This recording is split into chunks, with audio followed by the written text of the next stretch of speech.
Bismillahirrahmanirrahim. Assalamualaikum warahmatullahi wabarakatuh. Alhamdulillah, segala puji bagi Allah Subhanahu wa taala. Salawat dan salam pada Rasulullah Muhammad sallallahu alaihi wasallam. A'udzubillahi minasyaitonir rajim. Innallaha la yastahi an yadriba mathalan ma ba'udatan fama fawqaha. Fa ammal ladzina amanu faya'lamuna annahu al-haqqu min rabbihim. وأما الذين كفروا فيقولون ماذا أراد الله بهذا مثلا يضل به كثيرا ويهدي به كثيرا وما يضل به إلا الفاسقين. Sahabat Al-Quran, sahabat sekalian, para pendengar Pro 1 RRI Lusmawe dimanapun berada yang dirahmati Allah Subhanahu wa taala, para pemirsa RRI Official Lusmawe yang dirahmati Allah Subhanahu wa taala. InsyaAllah tema yang kita angkat pada kesempatan berbahagia ini adalah Tadabbur Surah Al-Baqarah ayat 26. Pada kesempatan yang lalu kita sudah menyampaikan membahas Tadabbur Surat Al-Baqarah ayat 25. Sebagaimana kita fahami bahwa di ayat 25 Allah Subhanahu wa taala memberikan kabar gembira kepada orang-orang yang beriman dan beramal soleh dengan nikmat surga berupa sungai-sungai yang mengalir di dalamnya, kemudian buah-buahan, dan diberikan pasangan azwaju mutahharah, pasangan yang suci. Dan di ujung ayat Allah menyebutkan hum fiha khalidun, artinya kenikmatan penghuni surga itu bertambah lengkap ketika Allah menyebutkan hum fiha khalidun, mereka kekal di dalamnya. Kemudian di ayat ke-26 ini Allah memberitahukan kepada kita tentang kekuasaannya dengan sebuah harapan ketika Allah menyampaikan tanda-tanda kekuasaan Allah itu agar menjadi pelajaran bagi orang beriman. Sementara bagi orang-orang kafir, bagi orang-orang munafik, justru tanda-tanda kebesaran Allah itu justru mereka bertambah sesat.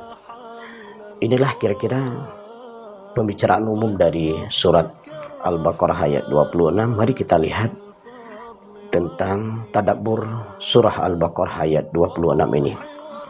Firman Allah, innallaha la yastahi an yadriba mathalan ma ba'udatan fama fawqaha, yang artinya sesungguhnya Allah tidak segan membuat perumpamaan seekor nyamuk atau yang lebih kecil daripadanya itu.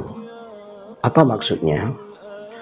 Maksudnya adalah makhluk yang kecil yang dikira itu lemah, seperti nyamuk, semut, lebah, laba-laba, atau binatang-binatang yang lainnya yang Allah ciptakan, yang bahkan terlihat atau tidak terlihat sebenarnya banyak menyimpan hikmah untuk menjadi pelajaran bagi manusia.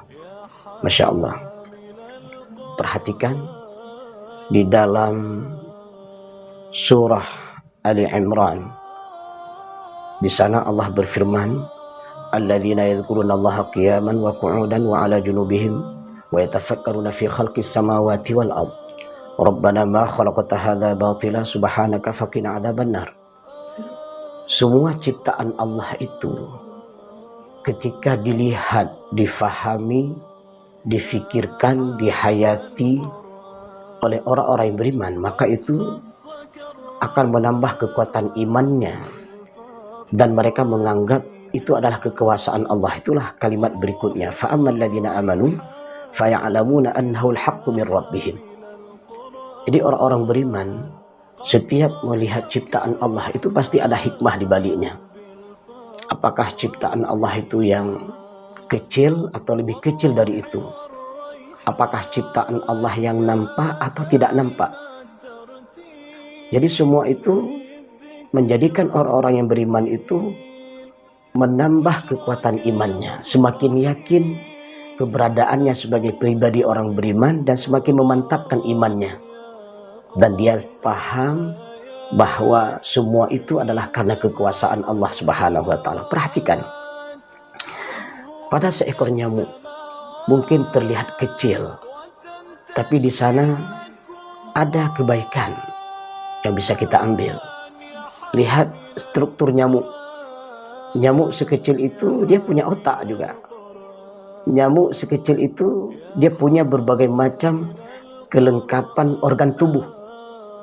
Dan di situ juga ada pelajaran yang sangat penting bahwa nyamuk itu kalau dia kenyang maka dia akan mati. Tapi dia ketika dalam kondisi lapar dan tidak terlalu kenyang maka kehidupannya itu semakin bertahan. Sekaligus memberikan pelajaran kepada kita bahwa dalam perjalanan hidup ini tujuan hidup kita yang untuk beribadah kepada Allah. Sementara makan, minum, beserta seluruh fasilitas yang kita miliki di atas permukaan bumi ini tujuannya adalah untuk menopang agar kita kuat beribadah. Itu maksudnya. Nah, kemudian misalnya binatang yang lain seperti lebah. Lebah itu kalau dikaji ternyata mengandung hikmah yang luar biasa. Jadi lebah itu hanya memakan sesuatu yang halal, yang baik, yang bermanfaat. Kemudian dari lebah itu keluar madu. Dan madu itu juga memberikan manfaat. Dan lebah itu kalau kita tidak mengganggunya dan dia tidak akan mengganggu kita. Nah, ini apa pelajarannya? Jadilah pribadi mukmin, pribadi muslim, jadilah pribadi manusia yang mencari sesuatu yang halal dan baik. Kemudian silakan ketika berbicara yang baik. Silakan ketika berkarya yang baik. Itu pedoman atau manfaat daripada lebah. Dan lebah ini juga memberikan pelajaran yang cukup luar biasa kepada kita bahwa bagaimana lebah itu menggambarkan sebuah persatuan. Nah, hari ini kita melihat bagaimana ketika orang-orang mukmin bisa mengambil pelajaran dari lebah. Orang mukmin bisa bersatu dalam bidang politik, dalam bidang keamanan, dalam bidang bisnis, dalam bidang bermasyarakat, dalam hal apapun. Kalau orang mukmin, orang muslim bisa mencontoh lebah, maka akan lahir sebuah kekuatan yang sangat luar biasa, yang sangat dahsyat dari orang mukmin itu sendiri. Hari ini coba kita lihat Israel yang katanya luar biasa, tapi ketika dihantam oleh Iran, ketika dihantam oleh Lebanon, ketika dihantam oleh negara-negara yang lain, ternyata Israel itu babak belur. Dan itu baru 20% loh. Baru 20% atau baru 15% atau baru 5%. Coba lihat kekuatan orang-orang beriman. Dalam pertarungan olahraga, orang beriman juga punya fisik yang kuat. Nah, ini sekali lagi, wahai orang-orang beriman, wahai orang-orang muslim, bersatulah Anda. Karena sesungguhnya ketika Anda bersatu, di situ ada kekuatan. Silakan mencontoh pada lebah. Kemudian ada binatang-binatang yang lain juga Allah sebutkan di dalam Al-Quran seperti laba-laba. Laba-laba itu disebutkan dalam surat Al-Ankabut. Ya, Al-Ankabut itu sendiri bermakna laba-laba.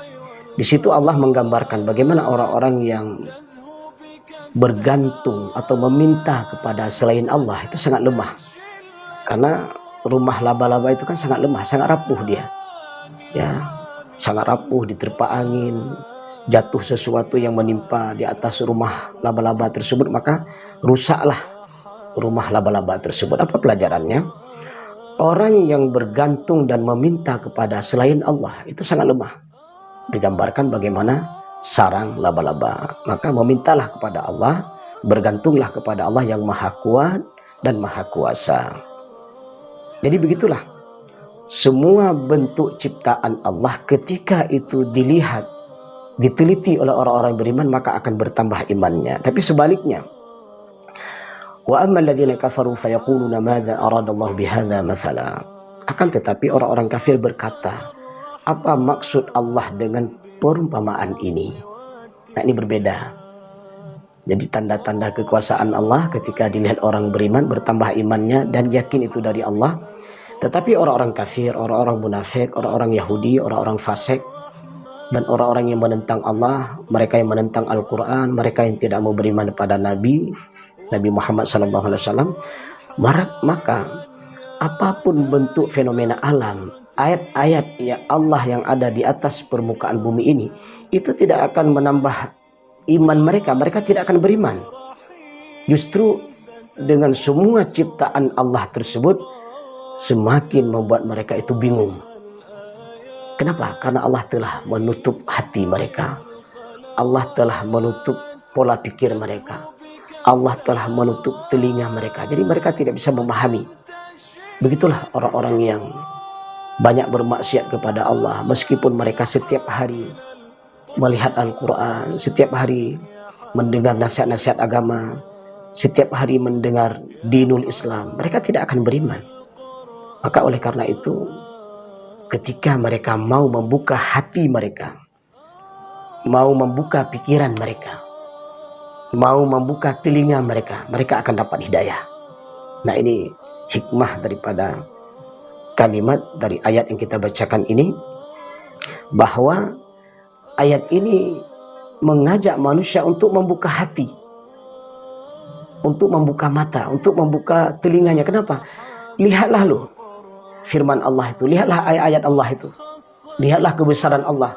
Ketika mereka mau melihat, mau mentadabbur, maka insya Allah mereka akan menjadi orang-orang yang beriman. Tapi ketahuilah, orang munafik, orang kafir, orang fasik, orang Yahudi, orang-orang Nasrani, mereka tidak akan mendapatkan petunjuk dari Allah Subhanahu wa taala. Maka di ujung ayat Allah menyebutkan yudhillu bihi katsira wa yahdi bihi katsira. Dengan perumpamaan itu banyak orang yang disesatkan.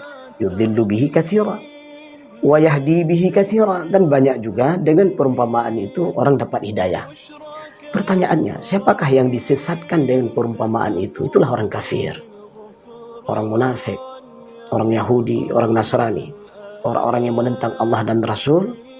Mereka dengan semua ayat-ayat dan firman Allah, mereka akan bertambah sesat. Tetapi subhanallah, wa yahdi bihi katsira.